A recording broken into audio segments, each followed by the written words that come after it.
Bonjour, meilleurs vœux, hein, c'est la tradition. J'ai envie de dire meilleurs vœux à vous, mais j'ai plutôt envie de dire meilleurs vœux à la France. Parce que c'est quand même difficile la période actuelle. Néanmoins, j'ai 4 beaux invités et j'ai 2 sujets, des coups de gueule et des coups de cœur. Alors je vais vous présenter les invités. Le premier s'appelle Guilain Benessa. Et Guilain Benessa, il a écrit un livre. Qui a combien de temps, Guilain ? Qui est sorti il y a 1 an et 2-3 mois. Ok, donc on doit pouvoir toujours le trouver. Toujours le trouver et Ou surtout pouvoir le commander. en réalité je me rends compte qu'il a plus d'actualité maintenant quasiment parce que vu le foutoir ambiant entre tout ce qui se produit, c'est une espèce de contre-histoire du référendum français et vu qu'on n'arrive plus à faire de référendum, c'est une explication des motifs de l'impasse actuelle. Okay, malgré la... C'est qu'ils veulent plus en faire. Exactement, Oui, bien sûr, ouais. mais depuis beaucoup plus longtemps que Pas 2005 et qu'en fait c'est depuis la fin des années de Gaulle que tout s'est terminé et que tout était jeté à la poubelle. Malgré la piste qu'aurait lancée le président de la Oui. République lors de ses vœux éventuels. Sans d'ailleurs Beaucoup de prononcer le pistes mot. et peu de résultats. Oui, c'est ça. Merci. Et donc il s'appelle Le référendum impossible. Et vous avez même eu la préface de Michel Onfray. Michel Onfray, oui. Ok, bien joué. Laurent Arthur Duplessis, bonjour. Bonjour Franck. Bonjour. Tariq Dali, bonjour. Bonjour et bonne année les amis. Yes. Et Philippe Pasco. Bonjour et joyeuse Pâques à tout le monde. Oui, c'est ça. Voilà, c'est le mécréant. C'est le mécréant qui défend les églises. Hein. Mais pas que les églises, Et pas que les je défends la justice, qu'elle soit à droite ou à gauche. Très bien, c'est aussi pour ça que vous êtes là, mon cher Philippe. Allez, et les 2 sujets. Les 2 sujets, c'est le duo Trump et Musk. Trump arrivant au pouvoir dans pas longtemps, donc on va revenir là-dessus. Et puis le deuxième sujet, c'est les rapports entre l'Algérie et la France qui se sont largement dégradés. Là aussi, ce sera l'objet d'un débat. Allez, on se retrouve dans quelques secondes pour le premier débat.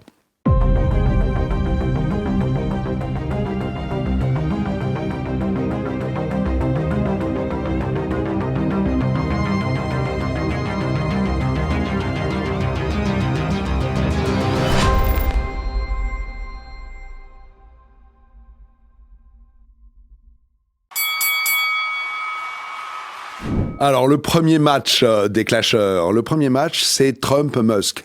Alors, on est à quelques jours de l'investiture du président élu. Hein. Et pourtant, le président élu... La tradition est normalement, le président élu constitue ses équipes et on va dire, il ferme sa gueule. Là, pas du tout. Mais c'est Trump. Et Trump, il a fait des sorties qui sont quand même très surprenantes. À l'aune de notre point de vue européen, sur le Groenland, on va revenir dessus, sur le canal de Panama, sur le Canada, dont il parle qu'il faut l'annexer. Et puis Musk, lui, de son côté, a attaqué le Premier ministre anglais, en le traitant même de pervers sexuel. Enfin, ça a été assez loin, tout ça. Donc, on va revenir aussi sur ces sorties-là. Et puis, surtout, au-delà de la mousse, sur qu'est-ce que ça veut dire sur éventuellement un changement de politique. Voilà, je sais que tous ceux qui ont travaillé sur les sujets ont des choses à dire. Et d'ailleurs, celui qui a bossé et qui va prendre la parole en premier, c'est Laurent Arthur Duplessis. Laurent. Oui, eh bien, Donald Trump, manifestement, va bouleverser la donne internationale, mais en s'inscrivant dans son slogan « America First », puisqu'en effet, il veut annexer le Groenland en l'achetant, ce qui est une tradition américaine. En 1803, les États-Unis ont acheté la Louisiane, qui représente le tiers du territoire américain actuel, à la France. En 1867, les États-Unis ont acheté l'Alaska aux Russes. Et en 1947, Harry Truman avait proposé d'acheter le Groenland. En 1947. Sachant que les Américains ont également acheté toute la partie sud des États-Unis au Mexique. Hein. Oui. Après avoir fait une guerre, hein, parce que Enfin, comme les Mexicains ne voulaient pas le leur vendre, ils sont allés le chercher. Oui, c'est ça. C'est-à-dire qu'ils ont acheté, ils cher. ont plutôt conquis. Là, oui, et après ils l'ont payé, mais à prix dérisoire. Ils ont payé assez modestement. 200 000 $, je crois, quelque chose comme ça. Et donc, le Groenland est peuplé de 54 000 autochtones, qui, à mon avis, ne seraient pas mécontents de recevoir une pluie d'argent de la part de Washington pour devenir américains. Hein. Enfin, bon, pardon, mais ça se fait pas. Non, ça se fait pas. Je sais pas, On peut l'acheter. Tu crois qu'ils vont recevoir le plus d'argent ? Oui, j'en suis sûr. Oui. Non, mais le Groenland, déjà... C'est pas cher. Vous me semblez bien docile. Si quelqu'un proposait l'achat de la Corse, ça vous semblerait... C'est différent. Je crois qu'on entre dans une période où d'abord le droit international public n'existe quasiment plus. Oui. Il a été pulvérisé, le droit international public, notamment par le bombardement de la Serbie par l'OTAN en 1999. C'est une insulte absolue au droit international public basé sur les traités de Westphalie de 1648, le respect des frontières, chacun est maître chez soi, etc. Pour autant, est-ce que le chef de l'État, ou le futur chef de l'État, de la plus grande puissance mondiale, de celui qui donne le ton en matière économique, doit-il, lui, être le chef des corsaires ou des pirates ? Non, mais je voudrais dire un mot sur cette histoire de Groenland. D'abord, il faut voir comment le gouvernement danois a réagi. Le Premier ministre danois a dit qu'on pouvait discuter de l'Arctique. Il n'a pas dit non. Oui. Il a dit on peut discuter de l'Arctique. Première chose. Deuxième chose, le Groenland, il faut savoir quand même que c'est effectivement un territoire danois, mais c'est un territoire qui, depuis un peu plus de 40 ans maintenant, s'éloigne chaque jour un peu plus du Danemark. Il y a eu un référendum en 1982 par lequel les habitants sont sortis de ce qu'était la communauté européenne. Donc, contrairement à ce qu'a dit un ministre étranger aux affaires français, il a dit qu'il fallait qu'on s'en occupe parce que c'était un territoire de l'Union européenne. C'est faux. C'est un territoire associé à l'Union européenne. Donc, de toute façon, le Groenland s'éloigne du Danemark régulièrement. Et c'est quoi l'alternative ? Je fais une comparaison avec la Nouvelle-Calédonie. Si d'aventure la Nouvelle-Calédonie quitte la France, qu'est-ce qui va se passer ? Vous allez avoir les Chinois et les Australiens qui vont se ruer dessus. Oh, c'est déjà le cas. Et ben voilà. Donc le Groenland va quitter le Danemark, il va devenir indépendant, puisqu'aujourd'hui, c'est ce qu'ils demandent. D'ailleurs, vous avez remarqué, ils avaient changé tous les noms. C'est devenu un territoire purement groenlandais. Donc ça vous pose pas de problème. Mais c'est pas que ça me pose un problème, c'est que Donald Trump, Make America Great Again, qu'est-ce qu'il y a ? Il y a des Chinois partout dans l'Arctique, il y a des Russes partout dans l'Arctique. Donc, si je laisse le Groenland devenir indépendant, les Chinois et les Russes vont faire main basse dessus. Donc l'objectif, voilà. En fait, c'est ça l'objectif. Mais bien entendu. Et qu'est-ce que vous pensez de la position pour le Canada ? Tu dis que ça pourrait devenir le 51e État ? Alors le Canada, je vais répondre sur les trois sujets. Le Canada, c'est uniquement, je pense que Elon Musk et Donald Trump veulent se venger de Justin Trudeau, le roi des wokistes, qui les a insultés, qui les a maltraités, et l'autre il a dit voilà, bon le Canada à mon avis, il faut laisser tomber, ce sont des gesticulations. En revanche pour Panama c'est différent. Des gesticulations ? Mais bien entendu le Canada j'y crois pas du tout. En revanche pour Panama, c'est plus sérieux. Tarek, à un certain niveau, Philippe Pasco. À un certain niveau, chaque gesticulation a son importance, surtout quand on est au sommet de l'État. Oui, c'est vrai. Je pose quand même la question de savoir qu'aujourd'hui, donc, avec du pognon, tu peux acheter des États et des hommes. C'est ce qu'a dit Laurent tout à l'heure. Il a dit qu'ils avaient acheté l'Alaska. Je me pose pas le problème de savoir. C'est nous. Le fait que je puisse mettre des chaussettes, c'est pas nouveau. Ça a été fait il y a longtemps. C'est pas pour ça que. Donc, moi, je pose. Mais lorsque la France a acheté la Corse au Génois, je pose la question. Lorsque la France a acheté la Corse au Génois, je pose la question est-ce que c'est normal qu'on puisse acheter des pays avec du pognon et surtout pas des pays, des êtres humains? Des êtres humains. Qu'on dise, oui, moi je prends ce pays-là parce que la Chine va arriver. Ok, tu défends le pays, mais tu l'abroges pas. Il vaut mieux l'acheter que le conquérir par les armes. Il vaut mieux les aider à rester indépendants plutôt que de les étouffer en les prenant. Je pèse mes mots, les aider à rester indépendants. Si le Groenland devient indépendant, il y aura les Russes et les Chinois qui vont faire main basse. Non, mais ça se passe. Mais oui, si ma grand-mère en avait, je m'appellerais autrement. Donc les Russes, à ce moment-là, ils ont qu'à faire leur boulot pour aider les pays à rester indépendants et non les abroger.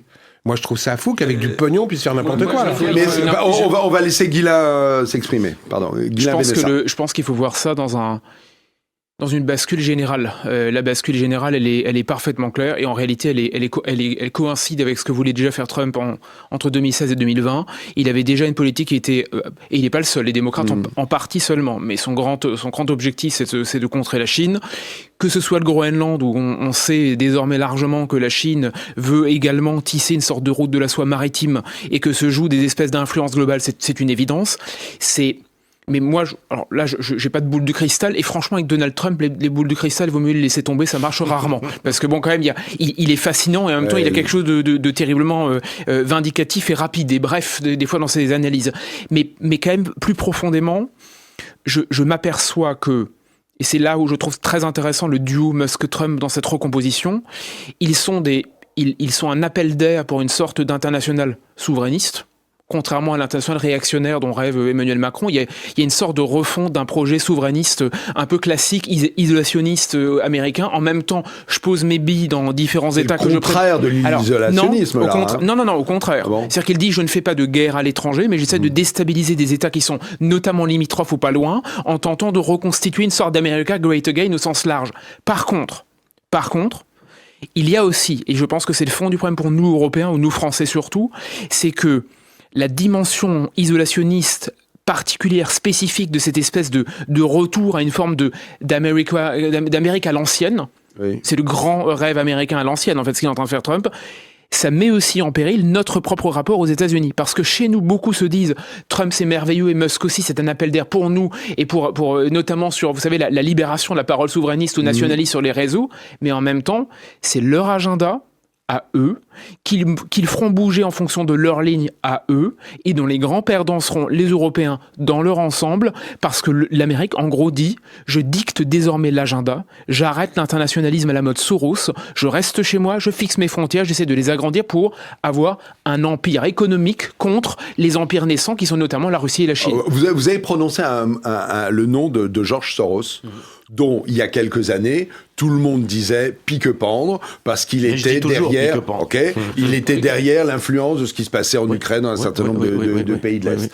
Et maintenant, il semble naturel à beaucoup d'entre vous qui critiquiez Soros de dire que Musk, finalement, lui, c'est un bon gars. Ce sont deux choses totalement distinctes. Vraiment Je suis désolé. Pour quelle raison ? Justement, d'abord parce que Soros... c'est un milliardaire. Attendez, et il veut avoir une influence, et il veut influer sur le cours du monde. Oui, alors ce qui est extraordinaire quand même, c'est qu'on tape à bras raccourcis sur Musk parce qu'il dit ce qu'il a envie de dire. Pour l'instant, ce sont des paroles verbales. Il n'a rien fait. Il est dans pas longtemps le ministre chargé de faire des économies dans l'État américain. Mais là, aujourd'hui, qu'est-ce qu'il a dit ? Il a dit « Je préfère l'AfD en Allemagne ». Il fait une interview. Et alors, c'est quoi le problème ? En revanche, à l'époque de Soros, moi j'ai quelques chiffres. Soros, l'Open Society de Soros a longé 200 millions de dollars chaque année à des associations, des trucs, des comités théodules d'extrême gauche pour la propagande. Favoriser la démocratie dans les pays sur le climat, les revendications folles des LGBT, WXYZ, ces trucs comme ça. Personne ne s'en offusque. Personne ne s'offusque non plus que l'OMS... milliards par an. Pardon ? Vous dites 200 millions. 200 millions. C'était 2 milliards par an si on prend globalement à l'échelle planétaire. Si on prend globalement. C'est 200 millions 400 en Europe, mais avec le tout, c'est 1,8 milliard, je crois. C'est ça, voilà. Donc, personne ne s'offusque non plus. Mais ça vous dérange ? Je me rappelle, non, mais attendez, il y a 5 ans, on a vécu sous une dictature ultra féroce, on nous a enfermés et tout ça. Pourquoi ? Parce qu'on avait dit qu'il y avait un virus, parce que c'était l'OMS. Et l'OMS, qui c'est qui le tient ? C'est 50% Bill Gates, 25% la Chine. C'est eux qui ont décidé, c'est l'OMS qui a décidé de nous enfermer, etc. Donc, et ça, c'est pas de l'influence, c'est pas de l'ingérence. Et Musk dit, voilà, on va laisser parler tout le monde, et là, on s'offusque. Musk, il a pas allongé. Je me souviens pas que Musk ait allongé de l'argent, etc. Mais voilà, bon, donc, si vous voulez, je m'étonne. Alors, je m'étonne pas. Je voudrais attirer l'attention sur un point. Ce qu'on peut prévoir à peu près à coup sûr, c'est que Trump va monter des barrières douanières qui vont gêner à peu près tout le reste du monde qui n'est pas américain. Au passage, en augmentant le coût d'acquisition des biens dont les droits d'importation ont augmenté et en relançant l'inflation aux États-Unis. Et pas qu'aux États-Unis, parce que à partir du moment où on aura des droits de douane à payer beaucoup plus importants, ça va avoir un effet inflationniste, par exemple chez nous aussi. Et c'est ça qui est très inquiétant pour nous. C'est que en fait, Trump donne un coup d'épaule dans une économie mondiale qui est déjà fragilisée. L'économie mondiale ne va pas bien. La Chine, sa croissance ralentit. C'est quand même la locomotive du monde, la Chine. Les États-Unis, ça va pas si bien que ça. C'est simplement par aspiration de la substance industrielle, notamment européenne, et pas seulement, que les États-Unis se font des... Parce que, je fais une petite incise, d'un point de vue industriel, les États-Unis favorisent l'installation des usines qui auraient pu s'installer en Europe, mais qui font un arbitrage, parce qu'elles se rendent compte que les conditions d'accueil, moins de bureaucratie et moins de coûts, et une énergie 3 fois moins chère qu'en Europe, et l'inflation acte qui fait qu'il y a des subventions énormes de l'État américain pour les industriels qui arrivent sur le sol américain. Donc, ce qui est inquiétant, c'est qu'on va avoir une poussée inflationniste en Europe, notamment, et puis on va avoir une désindustrialisation accélérée des pays d'Europe. Et là où c'est inquiétant aussi, c'est qu'il y a un danger systémique, c'est-à-dire que toute l'économie mondiale, d'une certaine manière, va avoir un certain impact négatif. Parce que Trump va aussi augmenter énormément les tarifs douaniers vis-à-vis de la Chine. Mm-hmm. Il va encore plus affaiblir la croissance chinoise. Mm-hmm. Il va, du même coup, accélérer le mouvement mondial vers une crise économique et financière mondiale à terme. Mm-hmm. Pas demain matin, mais à terme. Et moi, je trouve que c'est ça, quand même, le plus embêtant. Je comprends qu'il le fasse, parce que c'est America First. Mais simplement, ce que je dis, c'est que cette économie mondialisée est tellement engagée dans une espèce d'imbrication systémique, globale, qu'on peut critiquer, mais qui est un fait, que le fait d'y aller à coups de hache dans cette imbrication risque, à terme, de la faire exploser. Philippe, parce que je vous vois affligé, Philippe. Ouais, je me vois affligé parce qu'encore une fois, ça tourne uniquement autour du pognon et de l'argent. Et l'Amérique, attends, laisse-moi finir. L'Amérique me gonfle de plus en plus parce qu'elle dit l'inverse de ce qu'elle fait. Mm-hmm. Donc elle est pour la liberté, elle est pour plein de choses, et puis en fin de compte, je suis pour moi, je suis uniquement pour moi, et vous pouvez rien faire. Donc c'est ce que j'appelle de la tolérance, mais à sens unique. Mm-hmm. Donc l'Amérique, c'est pour moi le pays qui est pour la liberté, entre guillemets, pour tout le monde, mais surtout pour eux. Et les autres, fermez votre bouche. Mais rien de nouveau, Philippe. Non, si. Rien de nouveau. Rien de nouveau. Ce qu'il y a de nouveau, c'est que ça se banalise et qu'il y a une acceptation sociale de ça. Non, mais il y a de moins en moins de gens qui se rebellent. Mon cher Philippe, juste un mot. Alors, juste un mot. Moi, je suis obligé. Repartons à la base quand même lorsqu'on aborde le duo Musk-Trump et au risque d'avoir la plus grande naïveté du monde. Et je rejoins totalement ce qui vient d'être dit sur l'hégémonie américaine et la déstabilisation typique au nom de la liberté. Mais tout de même. Lorsque Elon Musk dit quelque chose sur Twitter et par le biais d'un tweet de quelques signes déstabilise certains pays sur des sujets fondamentaux, je pense notamment à la question des viols de masse en Grande-Bretagne, je veux dire, sans lui, personne n'en aurait vraiment parlé, je vais être clair. Ça veut dire qu'on redécouvre une fonction essentielle de la démocratie, qui est ce qu'on appelait à l'époque la société ouverte, la vraie. Pas la société ouverte à la mode Soros, c'est-à-dire la société ouverte qui est téléguidée par un milliardaire voulant uniquement faire de l'inclusivité, du wokisme. On redécouvre une société ouverte dans laquelle les gens parlent, les opinions s'affrontent. Oui, il peut venir aussi n'importe quoi. Alors attendez, c'est un peu le problème des réseaux sociaux. Je suis désolé, mais Franck, vous avez raison, mais attendez, on peut pas faire. Je n'accepte pas ça. On peut pas faire un marché des idées dans lequel le marché est en réalité téléguidé, morcelé, modéré par ceux qui veulent penser bien ou mal. Au fond, les gens peuvent être responsables de ce qu'ils ont envie ou non de relayer, d'épouser, d'adopter, etc. C'est quand même pas grave. Je vous rappelle qu'il y a quelques années, on a précisément modéré... Sauf quand on est victime de campagnes de dénigrement mensongères sur le net. Or, on risque tous autour de cette table, vu notre visibilité, d'en être victime. Non, mais attendez, ça...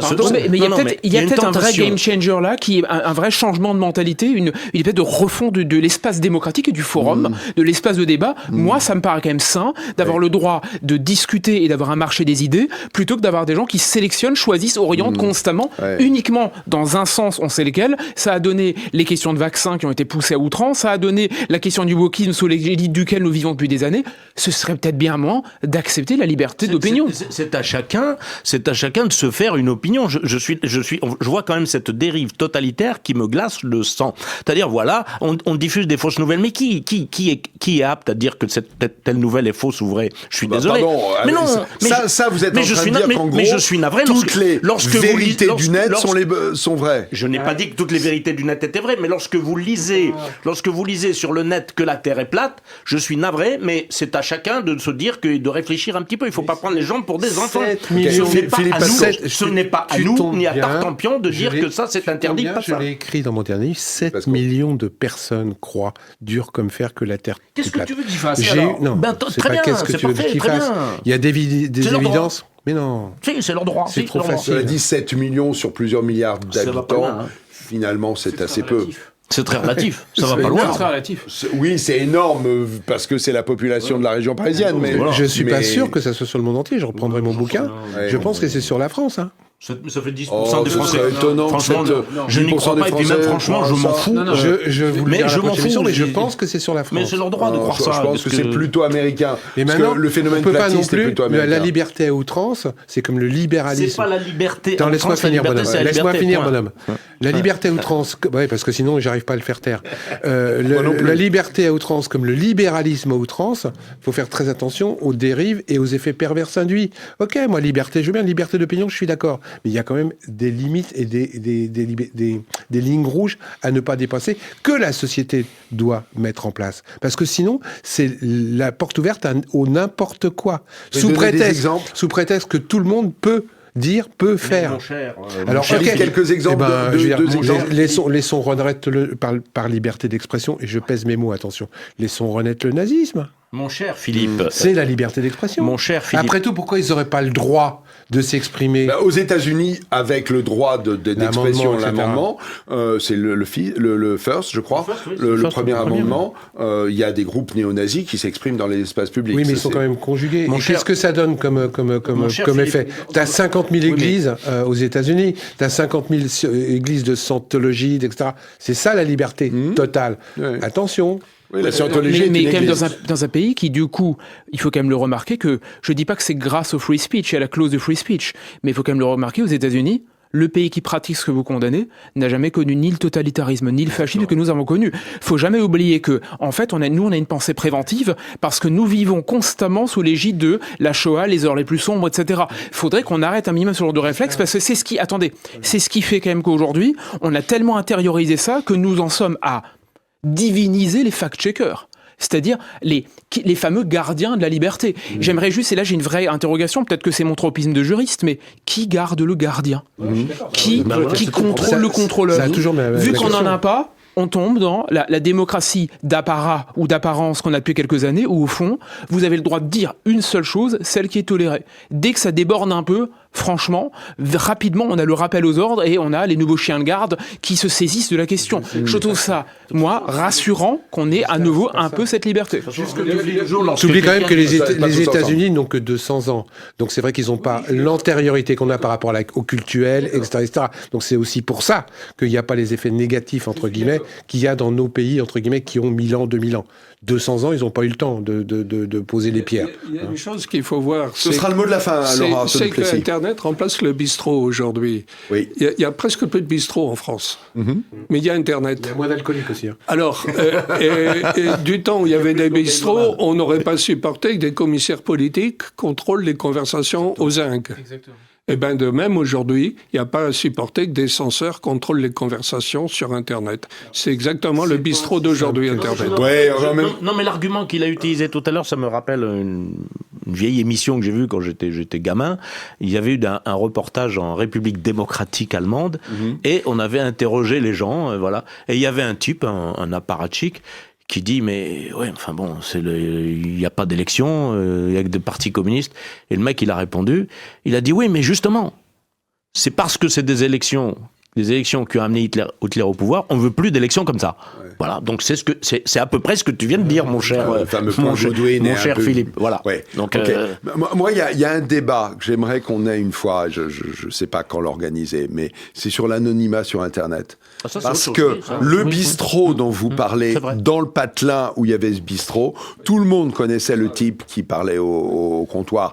Et que d'une certaine manière, il y avait une certaine limite. Soit on le virait parce qu'il était ivre et il se retrouvait face à lui-même sur le trottoir, soit il y avait le curé, le maire qui lui disait « Tu peux pas raconter ça parce que c'est faux ».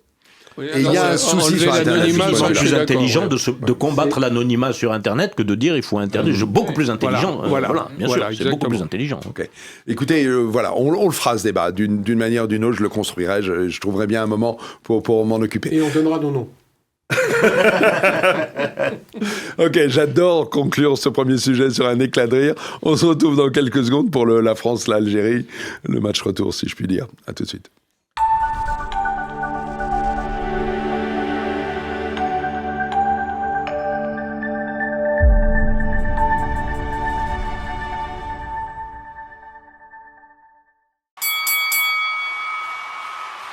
Bonjour, deuxième sujet, la France et l'Algérie. Alors, depuis quelques années, après la lune de miel, avec beaucoup de guillemets, qu'avait essayé de monter le président Macron, on voit une lente dégradation des relations franco-algériennes. Et là, il y a eu une sorte de crise qui en dit beaucoup à mon sens, c'est celle où un influenceur, alors je crois qu'il s'appelle Doualem, a été expulsé vers l'Algérie, refusé en Algérie, retourné en France, où il est maintenant en centre de rétention.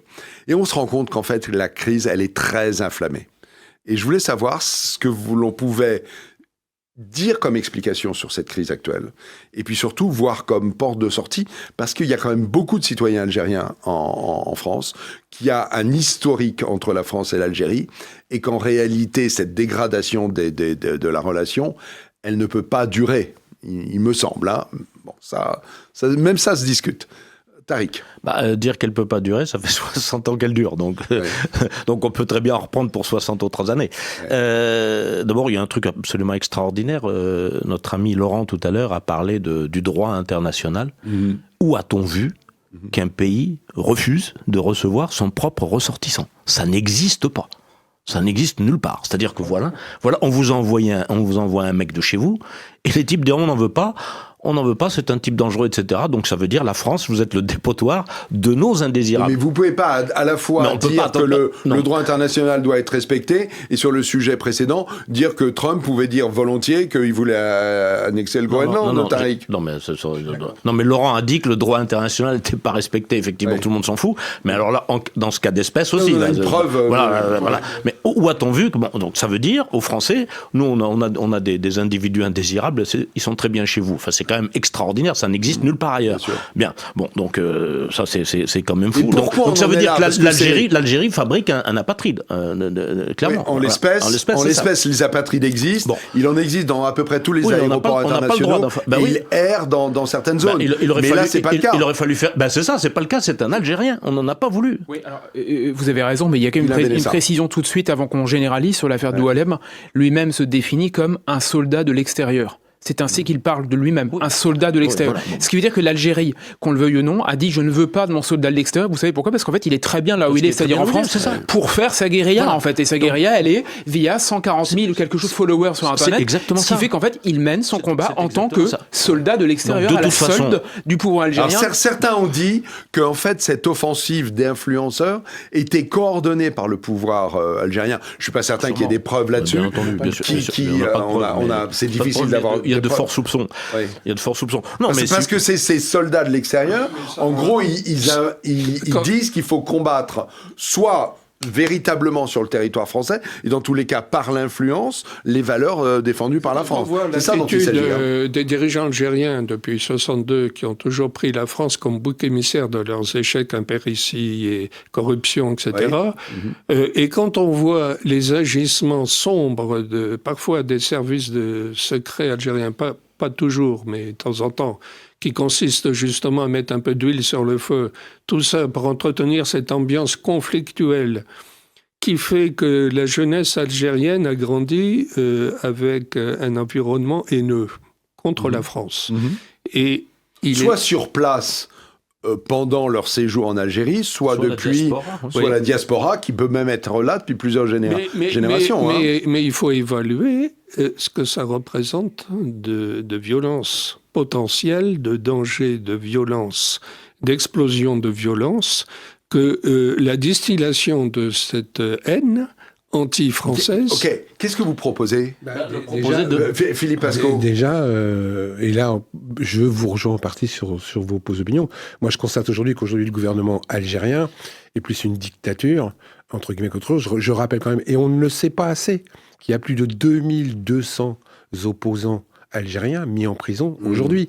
2200. Donc, qu'ils se permettent de prendre un monsieur qui a du diabète et un cancer, qui est un écrivain chez nous. Alors là vous parlez de Sansal.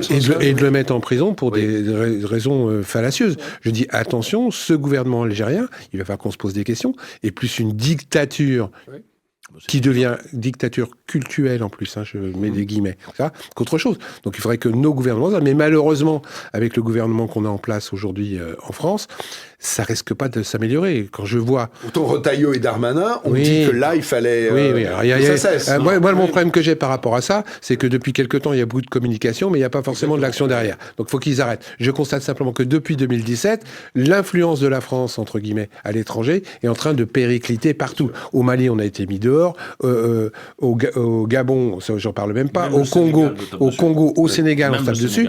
Donc c'est catastrophique. C'est catastrophique. Donc j'ai peur, malheureusement, que ça ne va pas s'arranger avec le gouvernement actuel. Sachant que la dégradation est assez précisément datée, c'est le fait que la France s'est rapprochée du Maroc. Non, mais la dégradation... Et a reconnu la souveraineté du Maroc sur le Sahara. Ça n'était qu'une accélération. Ça fait quand même des années que le gouvernement algérien déverse des tombereaux d'accusations, de critiques et de haine sur la France. Alors, qu'est-ce que vous pensez de la proposition ? Attendez, qu'est-ce que vous pensez de la proposition ? On va arriver aux solutions, justement. Qu'est-ce que vous pensez de la proposition de Darmanin qui consiste à abroger, je ne sais pas si c'est un décret, la règle de 2007 qui permet à tout détenteur d'un passeport diplomatique algérien de rentrer librement en France, particulièrement pour pouvoir se soigner. Darmanin, c'est une des pistes. Darmanin, des algériennes qui viennent se faire soigner en France, qui viennent se distraire en France et qui en même temps participent complètement, en tant qu'élite gouvernementale et administrative, à cette politique de haine anti-française. Donc ça vous paraît être une bonne piste. Il y en a un qui n'a pas parlé encore. Pour moi, il y a l'élément d'actualité. Alors, il faut comprendre que Bruno Retailleau, il s'est pris les pieds dans le tapis, mais il s'est pris dans le pied dans le tapis comme Gérald Darmanin il y a quelques temps. C'est-à-dire qu'en fait, on a l'habitude maintenant d'un ministre de l'Intérieur qui bande les muscles en matière d'expulsion en général. Darmanin s'était planté avec l'affaire Iqiyoussen où il avait expliqué durant tout l'été, je fiche l'islamiste à la porte qui était un prêcheur radical et il n'y arrivait pas, et etc. etc. Tout ça, exactement. Non mais c'était un cirque, c'était un feuilleton d'été d'ailleurs, c'était devenu un feuilleton de l'été. Je dis ça parce que premièrement que la parole soit purement ne soit jamais performative et purement d'apparence. Ça fait un bout de temps qu'on le connaît. Darmanin c'est la même chose. Retailleau s'est pris les pieds dans le tapis parce que je pense qu'il a voulu vraiment agir au plus vite possible pour foutre Doualem dehors et que l'Algérie a contre-attaqué immédiatement en disant moi je le reprends pas. Donc je pense que le mur de la réalité c'est une nouvelle fois. Est-ce qu'il pourrait imaginer Deuxièmement, dans l'affaire spécifiquement l'affaire Doualem, il faut bien comprendre là-dessus que, et je disais Retailleau s'est planté, mais en fait nous sommes ridicules depuis si longtemps qu'on a pris l'habitude de courber les chines. Donc ce bras de fer là qu'on doit mener avec l'Algérie, que Darmanin veuille aujourd'hui le mener sur la question des passeports diplomatiques, c'est une goutte d'eau à l'intérieur d'un problème extrêmement vaste qui est ce bras de fer. Il faut le mener partout et par tous les moyens. Et alors troisième chose, j'ai fait mon devoir de vacances avant de venir, Franck. J'ai repris un bouquin que tout le monde connaît, mais tout de même, de temps en temps, ça fait du bien. J'ai repris le vieux C'était De Gaulle de Perfit, puisqu'il y a cette fameuse phrase, vous savez, sur colomber les deux mosquées. Mais quelques pages plus loin, ce qui m'a frappé, c'est qu'en 61, De Gaulle dit la chose suivante, il dit « Il faut absolument faire l'indépendance de l'Algérie le plus vite possible, parce que sinon nous serons demain 4, 6, 10 millions d'Algériens en France. 4, 6, 10. Nous y sommes. C'est-à-dire qu'en fait, on a fait l'indépendance à l'époque, et nous avons aujourd'hui, en réalité, des millions d'Algériens dans lesquels il y a, en fait, qui tiennent implicitement une partie de la politique française, puisqu'on sait que nous menons une politique intérieure qui dépend largement de la minorité agissante que nous avons, qui s'est manifestée lors de manifestations dans les stades de foot, etc. etc. Oui, sauf que ça ne s'est pas concrétisé, Guillaume. Je dis seulement qu'aujourd'hui, si on décide pas de couper cette pompe aspirante et de travailler par tous les bouts, ça n'aura aucun sens, si ce n'est d'être ridicule un peu plus. Attendez, il y en a un qui s'est peu exprimé. Philippe Pasco. Le problème, il est plus vaste que ça. Moi, je suis entièrement d'accord avec Darmanin, mais j'ai même dans mes dossiers, en plus, le fait que des diplomates algériens qui sont venus soigner en France sont partis sans payer. Oui. Donc, il y a déjà longtemps qu'on aurait dû taper sur la table. Parce que toi, si tu payes pas ta note d'hôpital, tu te retrouves vite avec les agios et les huissiers chez toi. Oui, et j'ai un dossier comme ça sur des diplomates et des dirigeants et des femmes de dirigeants, pas que les diplomates, hein, toute la diaspora algérienne qui vient se faire soigner en France, bénéficier et qui en peut part sans payer. Ça, c'est le premier point. Le deuxième point, pompe aspirante, oui. Mais n'oubliez pas qu'à un moment donné, les Algériens, ils ont servi de main-d'œuvre en France, hein, et qu'il y avait des patrons qui étaient bien contents de les employer parce qu'ils ne les payent pas. Parce que 60-70. Oui, mais les années 60-70, ils se sont installés, ils ont fait des enfants, il y a eu le regroupement familial, etc. Dernier point, je veux dire, renvoyer les gens chez eux. Moi, je me rappelle qu'il y a même un type Hollande qui s'est planté là-dessus. Qui s'est planté là-dessus. Parce que rappelez-vous, les 200 balles que tu filais aux Roumains pour rentrer chez eux. Oui. Il n'y a pas longtemps. Qui prenaient les 200 balles et deux jours après, ils revenaient. Comme il n'y a pas de contrôle réel aux frontières, entre guillemets, il n'y a pas d'illusion. Parce qu'aujourd'hui, des gens qui reviennent en France alors qu'ils sont remis en Algérie, il n'y a pas que le mec qu'on a cité là. Il y en a un paquet qui reviennent. Hein. Donc on fait rien. Donc il y a des problèmes de sécurité, entre guillemets, à mettre en place. Et c'est vrai que l'Algérie, à un moment donné, il faut qu'on tape sur l'attaque, qu'on arrête de culpabiliser par rapport au fait qu'on leur a soi-disant donné une indépendance. 60 ans. Voilà, qu'on était des méchants colonisateurs. Il faut qu'on arrête. Alors, ce serait quoi Ce serait quoi les moyens de pression? Moi, je voudrais qu'on ait un peu de concret. J'en ai. Pas tous ensemble. Quand on coupe la tête au poisson, j'en ai une liste. Quand on coupe la tête au poisson, en général, le poisson, il pourrit très très vite. Donc c'est vrai que déjà agir sur les dirigeants qui viennent se faire soigner en France, qui peuvent acheter des immeubles comme ils veulent, avec des taxes en plus, c'est-à-dire qu'eux payent moins d'impôts quand eux ils achètent. Là, il y a du boulot, parce que si ces gens-là ne peuvent plus, je peux t'assurer que derrière, en dessous, ça va changer. Alors, il y en a un qui a bossé. Quelques exemples, Non, mais d'abord, je voudrais quand même... Pas en faire un tunnel, il reste 5 minutes. Non, mais il faut arrêter de chanter les louanges de Darmanin. Évidemment qu'il a dit un truc qui fait, mais il le fera pas. Parce que c'est quoi le bilan de Darmanin? Ça fait quand même 8 ans, bientôt. Mais là, je serais sur les solutions. Non, je termine comme ça. Ça fait quand même bientôt 8 ans qu'il est là. Ce mec-là, il avait filé 130 000 visas aux Algériens en 2022. Il en a filé 210 000 en 2023. Bon, voilà le bilan de ce type. Donc, il fera rien. Il a ouvert 3 consulats supplémentaires. Il a ouvert 3 consulats supplémentaires algériens en France. Mais les pistes, alors il y en a plein. Vous avez parlé rétablir les visas pour la nomenclature algérienne, puisque les passeports diplomatiques. Qu'est-ce qu'il faut il faut bloquer. On l'a fait avec la Russie. Bon, on peut bloquer les biens de ces gens-là, de toute cette nomenclature qui a des immeubles, etc. On l'a fait pour la Russie. On l'a fait pour la Russie. Ben voilà, il faut le faire. Qu'est-ce qu'on peut faire? On peut boycotter les énergies algériennes. Voilà, on peut confisquer... boycotter les énergies algériennes, c'est-à-dire arrêter de leur acheter du gaz. Arrêter de leur acheter du gaz, c'est 8% de nos besoins. On va essayer d'en chercher ailleurs. Les visas... Oui, ça voudra dire qu'on va s'approvisionner en gaz de schiste américain. Ou chez Poutine. Ou chez Poutine. Vous avez... Au lieu de passer de 131 000 à 210 000 visas, on peut peut-être descendre à 0. Ou à 2 000 visas, comme par exemple les Algériens ont donné aux Français. 2 000 visas l'année dernière. On peut imposer... vous pensez... On pourrait faire dénonce, 1 pour 1. Mais bien entendu, serait marrant. On peut dénoncer... Il faut dénoncer l'accord de 68. Alors tout le monde débat. En gros, pour faire simple, pour faire court, je pense qu'il faut arrêter de considérer l'Algérie comme un pays à part. C'est-à-dire que depuis 60 ans, la France souffre de ne pas considérer ce pays comme un pays étranger. C'est-à-dire, c'est pas un pays indépendant, je crois. Je rebondis sur ce qu'a dit Guilain tout à l'heure. De Gaulle a dit, il faut donner l'indépendance aux Algériens. Le problème, c'est qu'on l'a pas donné. On considère que c'est un pays proche, on considère que c'est un pays intérieur. Il y a la culpabilité dont parlait Guilain aussi. Et il y a une culpabilité de la gauche sous prétexte de colonialisme et de la droite parce que la droite était gaulliste et que le gaullisme, machin, etc. Mais il faut arrêter avec ça. Le jour où on considérera l'Algérie comme un pays étranger, comme n'importe lequel, comme le Maroc, comme la Tunisie, je pense que ça ira beaucoup mieux. Je voudrais faire le tour à la fois de Guilain et de Laurent pour avoir des solutions éventuellement. Mais justement, Tariq les a bien définis. Et il y a une chose, il faut que les intellectuels français arrêtent de distiller cette culpabilisation, parce que le monde des universités, de l'édition, joue un rôle très important là-dedans. Moi qui suis né en Algérie en 52, j'ai vu sur le domaine un dispensaire médical gratuit pour les populations algériennes. J'ai connu la coexistence dans l'école communale où 75% de mes condisciples, ou 80% de mes condisciples étaient arabes. 80%. Je vous savais pas, pied noir d'origine. Mais oui. Passionnant. Et oui, et alors la remigration, nous l'avons connue. 1 million de pieds noirs ont passé la Méditerranée, 62, 1 million, à fond de cale de bateaux. Bien sûr. En ayant tout laissé. Hein. Oui. Et en étant parqué pendant quelques années dans des camps de concentration français. Absolument. Et puis alors, il faut pas...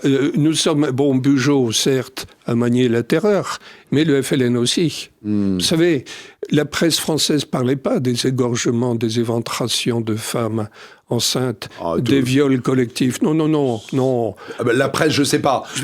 Les combattants, mon papa, qui a fait la guerre d'Algérie, comme beaucoup de sa génération, me parlait de ça quand même. Puisqu'il y était. Voilà. Mais mes frères et moi, nous nous souvenons bien que quand nous sommes arrivés en métropole, comme nous disions en Algérie, et que nous racontions nos histoires d'égorgement et de terreur, on ne croyait pas du tout. Bien sûr. On ne nous croyait absolument pas. On a eu du mal à croire les camps de concentration absolument, en Allemagne. Parce que ce genre de truc, quand tu en parles, ce n'est pas croyable. Sauf que il faut que tu saches que dans une guerre, il y a des égorgeurs à gauche et il y a des égorgeurs à droite. Là, c'est pas seulement les uns, c'est tous. Mais bien sûr. Mais donc, c'est pour dire qu'il n'y avait pas les bons et les méchants. Non. Et puis, la majeure partie de la population n'était pas partie prenante. Le FLN, c'était ultra minoritaire. Ok, merci. Vous allez conclure, Guilain. Oui. Alors, à mon avis, il y a deux pistes qui sont... Et je suis désolé de le dire, d'une simplicité déconcertante. La première des pistes, et ça vient d'être dit, et je rejoins tout à fait ça, il faut impérativement qu'on recommence à faire de la politique. C'est très simple. Mais tant qu'on aura des présidents, à l'image d'Emmanuel Macron, il n'est pas le seul, qui confondent faire de la politique et expier ses fautes sur l'autel de la question mémoriale, on n'y arrivera jamais, parce que c'est le poisson pourri par la tête. Donc si on ne commence pas par s'attaquer à ça, ça ne donnera rien. Et ensuite, tout le reste, en fait, là encore, je suis désolé, mais en réalité... La seule chose qu'on demande à un État, la seule chose que les Français attendent de leur pays, largement en tout cas, c'est le régalien. C'est le régalien. Ça veut dire, première des missions, définir le périmètre et l'enclos national. C'est-à-dire fixer des frontières, ou rappeler qu'on a des frontières, et donc gérer la question de l'immigration et la question des visas. Si demain, vous récupérez cette politique, alors évidemment, il y a un bras de fer avec l'Europe qui va être monumental, hein, mais si ça, vous ne le faites pas, de toute façon, tout le reste n'offre aucun intérêt. Alors on fera des jolis débats ensemble, je serais ravi de venir vous en parler, mais ça n'aura littéralement aucun intérêt. Guilain, c'est plus possible. Je ne suis pas d'accord avec vous. Avec la mondialisation de tout, c'est plus possible. Je vous rappelle, et ça nous fait le lien avec le thème de tout à l'heure, il y a un type qui est en train de nous rappeler aux États-Unis que les contrôles douaniers, ça existe, que les barrières douanières, ça existe, que les taxes, ça existe aux frontières, qu'il veut acquérir des territoires. Et en gros, il nous dit, allez vous faire foutre.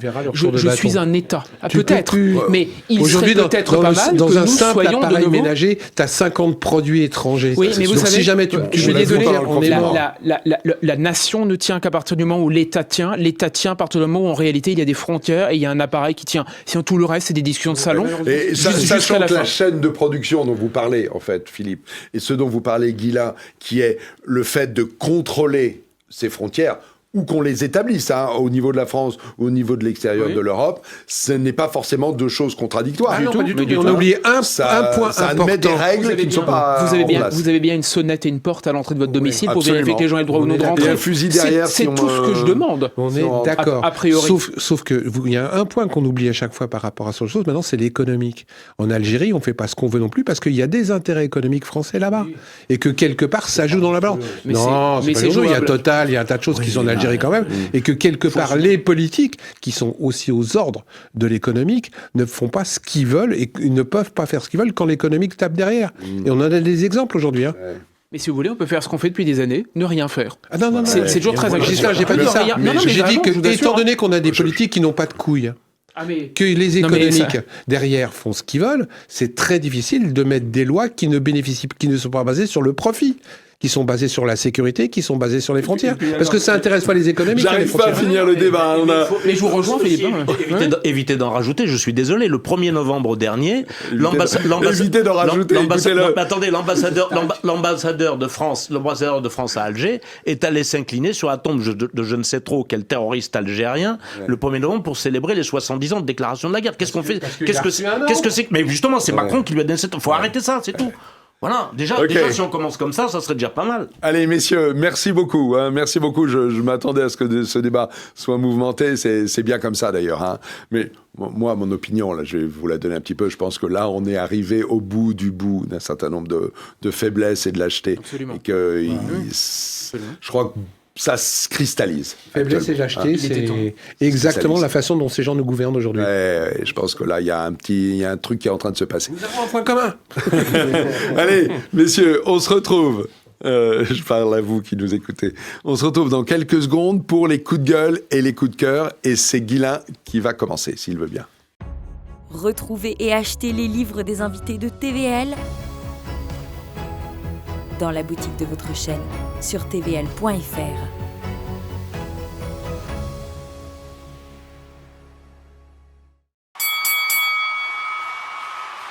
Allez, rebonjour. Vous savez que la troisième partie de l'émission maintenant, c'est les coups de gueule et les coups de cœur. Guylain a un coup de gueule et un coup de cœur. Coup de gueule ou coup de cœur, Guylain ? Coup de cœur, alors je change radicalement de sujet et je vais mettre un peu de baume au cœur en cette période de janvier. Ouais. J'ai été pas seulement impressionné par la relecture cinématographique de Nosferatu. Ah oui. Le remake du film de Murnau, le vieux film muet, évidemment, classique parmi les classiques. En noir et blanc. En noir et blanc, oui. Alors effectivement, le nouveau Nosferatu de Robert Eggers, qui est un cinéaste qui œuvre dans le genre, comme on dit, ou dans l'horreur, pas que dans l'horreur, mais dans le genre au sens large du terme. Donc c'est un Nosferatu qui respecte toutes les... tous les passages obligés du Nosferatu initial. Donc on est sur l'histoire de Dracula, ni plus ni moins.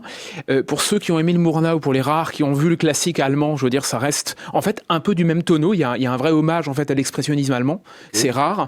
Et surtout, je dis ça parce que ça fait longtemps que je n'ai pas eu l'impression de regarder un film qui me donne un sentiment pictural. C'est-à-dire, j'ai eu l'impression de voir quelque chose de très beau.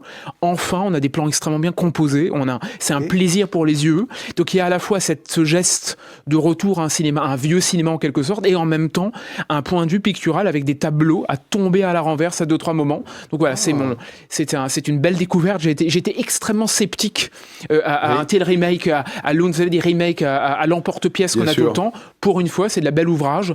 Ça fait plaisir. Et je crois que c'est toujours en salle. C'est sorti toujours en salle. aux alentours de Noël. Et c'est toujours en salle. C'est toujours en salle. Et d'ailleurs, mon petit point là-dessus, je ne l'ai pas vu. Les critiques n'ont pas été très bonnes. C'est pour ça que je n'y suis pas allé. Et ça marche extrêmement bien auprès des 20-30 ans. Ce qui prouve votre jeunesse. Non, vraiment. Malheureusement, Franck, je suis plus tellement dans cette tranche d'âge, mais ça ira. 29 ans, 30 ans. Je vous remercie. Okay, je vous en prie. Allez, le temps est écoulé. Ça, c'était votre coup de cœur. Et votre coup de gueule, c'est quoi ? Coup de gueule. Alors, c'est pour. En fait, c'est un coup de cœur qui me permet un coup de gueule. Oui. J'ai bouclé la lecture d'un ouvrage des années 90 ressorti aux éditions de l'Artilleur qui est Voyage au cœur du malaise français de Paul Yonnet, qui a écrit ça dans les années 90, qui était un brûlot sur l'antiracisme et qui à l'époque était passé un peu pas sous silence, c'est qu'il avait été extrêmement attaqué par Laurent Geoffrin et les bien-pensants en 1994. De relire. Moi, je l'avais jamais lu. Le bouquin est ressorti il y a donc à l'Artilleur l'année dernière, je crois, ou il y a 2 ans. Le bouquin permet de se rendre compte 30 ans plus tard, oui, c'est le même éditeur que moi. C'est ce qui me semblait, c'est ce que je voulais vérifier. Le bouquin de Paul Yonnet permet de se rendre compte que l'antiracisme des années 80 a fait un mal absolument invraisemblable sur le long terme, en fait, sur une pensée française. Permet de se rendre compte que les historiques de SOS Racisme, dont Julien Drey, ont effectué quand même, non pas un changement, enfin, un virage à 180 degrés, je veux dire, c'est totalement invraisemblable de le voir aujourd'hui tenir les propos qu'il peut avoir quand on voit l'impact qu'il a eu sur SOS Racisme, Touche pas mon pote, etc. à l'époque. Et surtout, j'avoue, je n'avais pas réalisé moi-même combien, sur la question du wokisme, on a certes l'influence américaine qui est largement documentée, donc la French Theory, la déconstruction, etc. Mais combien dans les années 80, il y a une organisation de la déconstruction de la France, et j'allais dire même de la destruction du récit national, qui est organisée, voulue, et dont au bout nous vivons aujourd'hui toutes les conséquences, c'est-à-dire nous vivons dans ce mélange entre atomisation, antiracisme, wokisme et destruction généralisée. Ce bouquin est une petite mine sur les années 80-90. Rappelez-en le titre et l'auteur. C'est Voyage au cœur du malaise français de Paul Yonnet aux éditions de l'Artilleur. Yonnet, ça s'écrit Y-O-2-N-E-T. Ce qui me semblait. Ok, très bien. Merci. Faire de la pub. Pardon ? Si c'est un coup de gueule, tu viens de lui faire de la pub. Oui, mais parce que le coup de gueule, c'est sûr. Le coup de gueule, c'est ce qu'il y a dit derrière, sur l'épouvantable antiracisme d'époque. Non, mais faut faire gaffe. J'ai bien compris. Mais je pense qu'on m'aura compris, je crois. Oui, je crois aussi. Il y a que Philippe qui fait le faux naïf. Le ravi de la crèche. C'est passé, Philippe. À l'année prochaine. Allez. Laurent Arthur Duplessis, vous commencez par un coup de gueule ou un coup de cœur ? Un coup de gueule et après un coup de cœur. Très bien. En ces temps de surcoût d'électricité, j'adresse un coup de cœur donc à De Gaulle et aux dirigeants de la Ve République qui, à marche forcée, ont équipé la France en nucléaire civil et militaire et ont doté ainsi la France à l'époque d'une souveraineté énergétique et puis d'une souveraineté politico-militaire. Et j'adresse un coup de gueule symétriquement aux différents gouvernements, et notamment alors à Macron, qui a fait beaucoup dans ce sens, qui ont essayé de brader le nucléaire français, sous notamment la pression des écologistes, et puis qui nous ont mis dans ce marché d'électricité européen où on indexe le prix de l'électricité sur celui du gaz pour faire plaisir aux Allemands, si bien qu'on fait payer aux consommateurs français, aux entreprises françaises, l'électricité 3 ou 4 fois plus cher que ce qu'elle coûte à produire, ce qui fait des faillites en série d'entreprises actuellement, une montée du chômage et donc une diminution des rentrées fiscales. Et ça nous ramène à la question du déficit. On parle beaucoup des retraites, etc. La meilleure façon de combler le déficit, c'est d'abord de faire de la croissance économique qui augmente les impôts, etc. Et pour avoir de la croissance économique, il faut une énergie pas chère. Ce que De Gaulle et les dirigeants de la Ve avaient parfaitement compris. Et je trouve que les dirigeants qui ont bradé ça sont coupables de haute trahison. Très bien, merci beaucoup. Ça, c'était votre coup de gueule. Et votre coup de cœur, Laurent? Eh bien, justement, le coup de cœur, c'était les dirigeants de la Ve République qui nous avaient... Ah, pardon, c'était votre coup de cœur. Alors, quel est votre coup de gueule? Je sais plus. Oui, c'est un coup de cœur. Le coup de gueule, c'est contre notamment Macron, et pas seulement ses prédécesseurs, qui commençaient à brader l'EPR, par exemple. Nous avons une énergie nucléaire de pointe, avec des chercheurs de pointe, des ingénieurs atomistes de pointe. Et on commençait à bâcher les programmes EPR, on commençait à... L'EPR, ça a été quand même très difficile à démouler au minimum. Oui, mais beaucoup de retard et beaucoup de... Oui, mais une fois 3 ou 4. Hein. Oui, mais une fois que c'est au point, après, c'est fabuleux. Oui. C'est ça. Espérons. C'est toujours... ce qui est innovateur est toujours difficile à démouler au départ. Puis après, on s'en réjouit. Et puis, on a failli perdre notre nucléaire. Heureusement, d'une certaine manière, que la crise ukraino-russe nous a obligés à remettre sur pied nos centrales.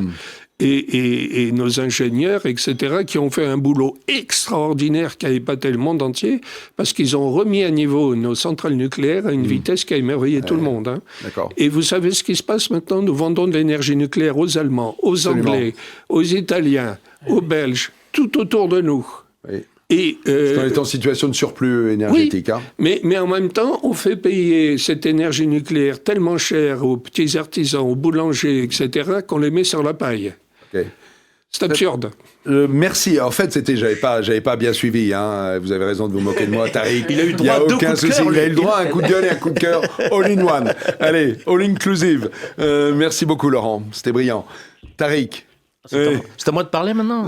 Si vous voulez, mais si vous voulez qu'on vous chatte. Bon, je vais être politiquement incorrect. Je vais saluer la mémoire de Jean-Marie Le Pen. Je m'étonne d'ailleurs que personne n'en ait parlé. On a fait pire ici. Pour une raison, pour une raison simple, tout simplement. D'ailleurs, vous allez comprendre. Mon coup de gueule va rebondir dessus. C'est que sa carrière quand même fut marquée d'abord par le verbe, un verbe qu'il avait haut, mais aussi quand même élégant et recherché. Et ce verbe-là, il a été au service quand même la plupart du temps pour des vérités. Parce que est-ce que la France serait dans l'état où elle est aujourd'hui si au lieu de l'ostraciser, on avait pris en compte ses mises en garde sur la submersion migratoire, si on avait pris en compte ses avertissements sur l'islamisation de notre pays, si on avait pris en compte, on le sait moins, sur ce qu'il disait de ce qu'il appelait le fiscalisme, la persécution fiscale, les dépenses publiques, etc. Peut-être qu'on n'en serait pas là, mais ça dérangeait. Il n'avait pas peur du qu'en dira-t-on, ni du politiquement correct. Donc tout ça, les personnages comme lui sont devenus rares. Aujourd'hui, au lieu d'avoir des gens comme Le Pen qui voyaient quand même loin, on a des minus qui ne sont obsédés que par leur façon de garder leur portefeuille ou leur mandat. Alors forcément, les deux ne parlent pas la même langue. Et le plus simple fut donc d'essayer de le faire taire par tous les moyens. Okay. Voilà. Merci beaucoup. Alors le coup de gueule, le coup de gueule va découler de ça parce que... C'est vrai. Essayer de faire taire, c'est quand même devenu de plus en plus la marque de fabrique de notre temps. Et il y a 3 individus qui sont particulièrement illustrés cette semaine. Le premier, c'est Thierry Breton, Lui, très clairement... Qu'est-ce qu'il a fait cette fois-ci? Il a annoncé carrément que, comme en Roumanie, où on a annulé le résultat du premier tour de l'élection présidentielle qui ne plaisait pas, il va falloir faire la même chose le 23 février en Allemagne si le résultat ne convient pas. Donc, nous avons les outils. Nous avons les outils pour ça. Nous avons les moyens de les faire taire. Alors cet individu ne parle plus que d'interdire les réseaux sociaux, à l'exemple de la Chine communiste, de la Corée du Nord. Je vous rappelle quand même que c'est la Chine communiste, l'Iran, la Corée du Nord qui ont interdit les réseaux sociaux. C'est son cheval de bataille. Mais aussi, il y a deux éminences de l'actuel gouvernement qui ont enfourché le même cheval. Alors, une certaine Clara Chapaz. Alors, je suis désolé de faire de la sortir de l'anonymat, parce que personne ne sait qui c'est. Elle fait quoi ? Elle doit être sous-ministre de l'intelligence artificielle. Mais enfin, okay. je crois Pourtant, c'est important. Je crois plutôt que chez elle, c'est la connerie qui est naturelle. Mais enfin, elle a dit, je cite la phrase, « Nous voulons des outils pour nous assurer que les opinions qui seraient de fausses opinions peuvent être sorties de la plateforme. » Passons sur la méconnaissance de la grammaire.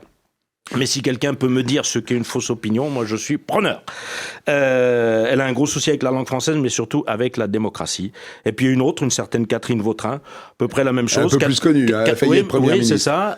Catherine Vautrin, on l'a interrogée l'autre matin pour lui demander, c'était le lendemain du renvoi de l'Algérien par les Algériens. On lui a demandé ce qu'il fallait faire.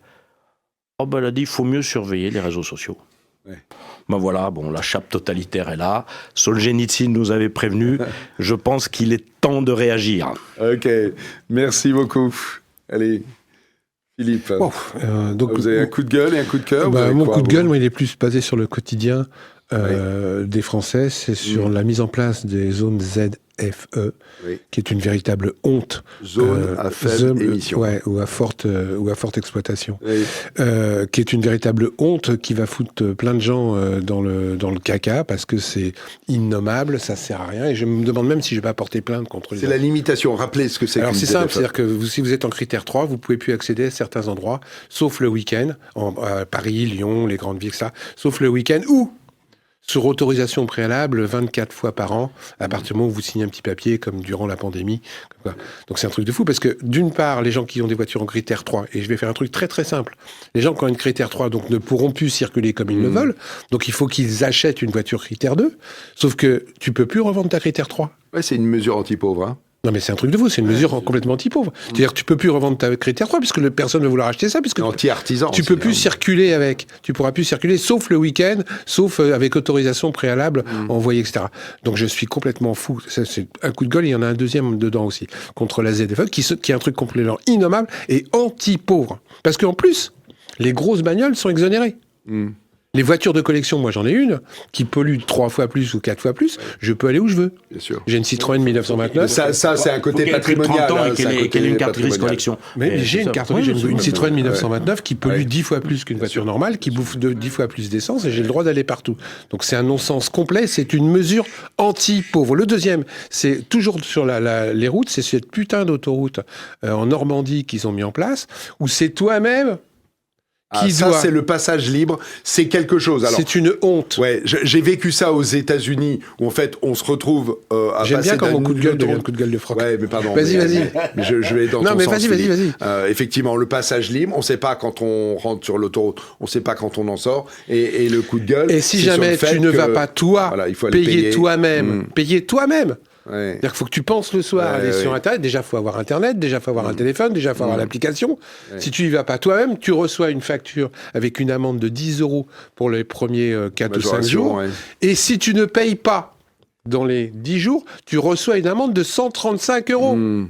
Mais c'est un truc de fou. La dérive totalitaire, mon cher Philippe. Non, c'est le libéralisme à outrance. Non. C'est toi-même qui prends le couteau pour te poignarder. On te surveille, etc. C'est un débat, parce que c'est quand même assez pratique. C'est quand même assez pratique de ne pas avoir à s'arrêter. Mais c'est la même chose que les vidéosurveillances, Franck. C'est soi-disant pour la sécurité des biens des personnes, et c'est uniquement pour pouvoir plus mettre d'amende. C'est toi-même qui est ton propre prisonnier. Tu ne sais même pas quand tu sors de l'autoroute, il n'y a aucun panneau qui te l'affiche, et si toi-même, tu t'infliges pas le paiement, je veux dire, on te file des amendes. C'est un truc de fou. C'est comme du temps de la Chine ancienne, où le justiciable ne connaissait pas les règles, et donc ne savait pas s'il serait puni ou pas. C'est un truc de fou. C'est très pervers. Ça, c'est le coup de gueule. Moi, si je regarde le temps qui vous est imparti, Philippe, vous avez fait 2 coups de gueule en chaque chacun 2 fois 1 minute 30, 3 minutes. Votre temps a été écoulé. Ah, c'est pas sympa. C'est pas sympa, mais je suis pas sympa du tout. Vous pouvez témoigner, je suis pas sympa du tout. Un petit coup de gueule sympa. Un petit coup de gueule, un petit coup de cœur sympa. Bon, allez, vas-y. Ouais, ça va être très vite. Ça s'appelle la Fondation Frédéric Gaillan. C'est une fondation qui est à l'île de la Sorgue, dans le 84, qui s'occupe de dresser des chiens pour des enfants aveugles entre 12 et 18 ans. Ah bon. Pendant 2 ans. Là, pendant 2 ans. 1 minute 30, 2 minutes. Pendant 2 ans, alors je précise bien que quand il donne un chien à un enfant entre 12 et 18 ans, ça n'existait pas. C'est le premier centre en Europe qui existe de donation de chiens d'aveugles pour les enfants. Super. C'est la Fondation Gaillande. Moi, je conseille à tous les gens d'aider ces gens-là parce qu'ils remettent les chiens bénévolement. Gaillanne. Le téléphone.